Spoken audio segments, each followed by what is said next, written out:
Assalamualaikum warahmatullahi wabarakatuh. Perkenalkan nama saya Frareski Pertama dengan NIM 23133031. Kali ini saya akan mempresentasikan tentang mata kuliah tentang penulisan tugas akhir dengan judul analisis profitabilitas PT Alkindo Nartama Tbk periode tahun 2019-2024. Latar belakang, profitabilitas merupakan indikator utama dalam menilai kinerja keuangan perusahaan, terutama bagi perusahaan Alkindo Nartama TBK yang bergerak di industri manufaktur, kemasan, dan produk berbahan dasar kertas. Dalam industri yang sangat kompetitif ini, kemampuan perusahaan untuk menghasilkan laba secara konsisten menjadi faktor penting dan menentukan keberlanjutan usaha, daya saing, serta kemampuan perusahaan dalam menciptakan nilai bagi para pemegang saham. Oleh karena itu, analisis ini menjadi aspek krusial untuk memahami bagaimana perusahaan memanfaatkan sumber daya yang dimiliki untuk menghasilkan keuntungan dalam jangka pendek maupun jangka panjang, serta mencerminkan kemampuan perusahaan dalam beradaptasi terhadap dinamika pasar dan perubahan kebutuhan konsumen. Rumusan masalah. Pertama, bagaimana perkembangan GPM PT Lakindo Tama Tbk. Kedua, bagaimana kinerja NPM PT Lakindo Tama. Yang ketiga, bagaimana kemampuan perusahaan dalam memanfaatkan aset. Bagaimana tingkat pengembalian modal pemegang saham. Yang keempat, bagaimana hubungan antara GPM, NPM, ROA, dan ROE. Yang kelima, apa implikasi analisis profitabilitas terhadap strategi bisnis. Tujuan penelitian, menganalisis. Yang pertama, menganalisis perkembangan GPM PT Lakindo Tama. Yang kedua, menilai kinerja NPM sebagai indikator kemampuan mengasah laba bersih. Ketiga, mengevaluasi ROA untuk melihat efektivitas pemanfaatan aset.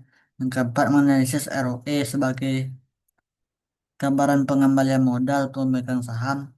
Yang kelima, mengidentifikasi keterkaitan antara GPM, NPM, ROA, dan ROE. Yang keenam, memberikan gambaran implikasi hasil analisis terhadap strategi manajemen. Analisis growth, analisis GPM. Pada tahun 2019, perusahaan masih mencatat GPM sebesar 25,07%. Pada periode berikutnya terjadi penurunan signifikan menjadi 21,24% pada tahun 2020 dan terjadi lagi dan kembali turun menjadi 20,19 pada tahun 2021. Penurunan ini berlanjut hingga mencapai 18,22% pada tahun 2022. Penurunan yang tajam terjadi pada tahun 2023 dengan hanya sebesar 13,78% dan mencapai titik terendah 13,61% pada tahun 2024. Analisis NPM. Pada tahun 2019, perusahaan masih mencatat NPM sebesar 7,15%. Pada tahun 2020, terjadi penurunan menjadi 5,1% akibat tekanan ekonomi yang berdampak pada margin keuntungan bersih. Pada tahun 2021, NPM sempat meningkat menjadi 6,92%, menunjukkan adanya pemulihan kinerja laba bersih. Pada tahun 2022, NPM kembali melemah menjadi 4,68%. Penurunan yang lebih drastis terjadi pada tahun 2023 dengan NPM hanya sebesar 0,15%, menunjukkan perusahaan tidak masuk laba bersih setelah dikurangi oleh seluruh biaya. Kondisi semakin memburuk pada tahun 2024 ketika NPM tercatat minus 0,51%, menandakan bahwa perusahaan sedang berada pada kondisi rugi bersih. Analisis ROA. Perusahaan mencapai titik tertinggi pada 2019 dan 2021, yaitu di atas 8%. Namun memasuki tahun 2022, ROA mengalami penurunan signifikan menjadi 4,18%. Tren penurunan semakin tajam terjadi pada tahun 2023, di mana ROA hanya mencapai 0,14%. Tren penurunan semakin tajam terjadi pada tahun 2023, di mana ROA hanya mencapai 0,14%. Keterkaitan GPM, NPM, ROA, dan ROE terhadap profitabilitas perusahaan.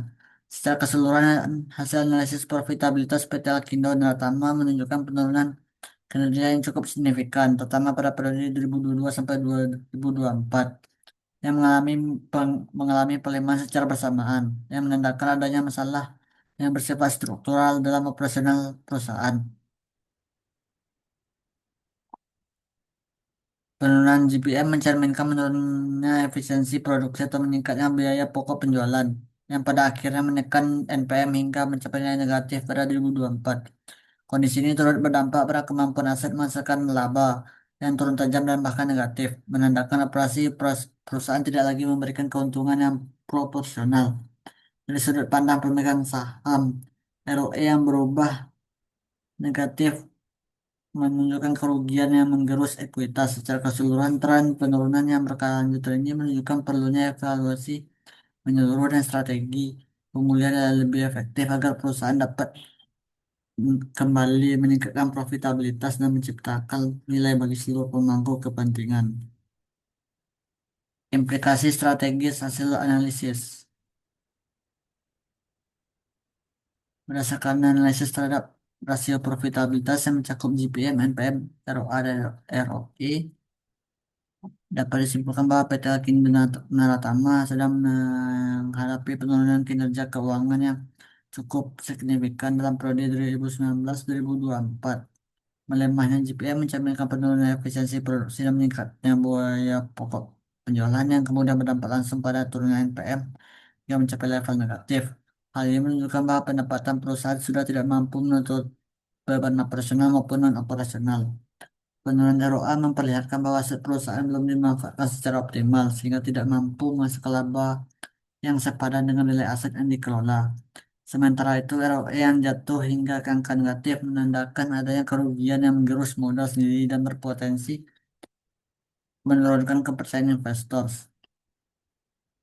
Secara keseluruhan, kondisi ini menegaskan adanya persoalan struktural yang perlu segera dibenahi melalui strategi perbaikan biaya, peningkatan efisiensi operasional, optimalisasi aset, serta penguatan model bisnis. Analisis ini menjadi dasar penting bagi manajemen dalam merumuskan kebijakan yang lebih efektif untuk memulihkan profitabilitas dan memastikan keberlanjutan usaha di masa mendatang.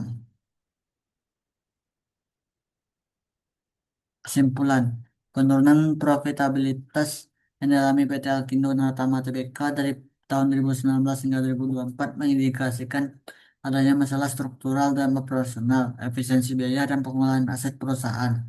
Untuk mengatasi hal ini, disarankan agar manajemen meningkatkan efisiensi produksi dan pengendalian biaya operasional, mengoptimalkan penggunaan aset, memperbaiki strategi keuangan, serta mendorong inovasi produk dan diversifikasi usaha. Langkah ini, langkah strategis ini diperlukan untuk memulihkan kinerja keuangan perusahaan dan meningkatkan daya saing di masa mendatang. Sekian dari saya. Terima kasih. Assalamualaikum warahmatullahi wabarakatuh.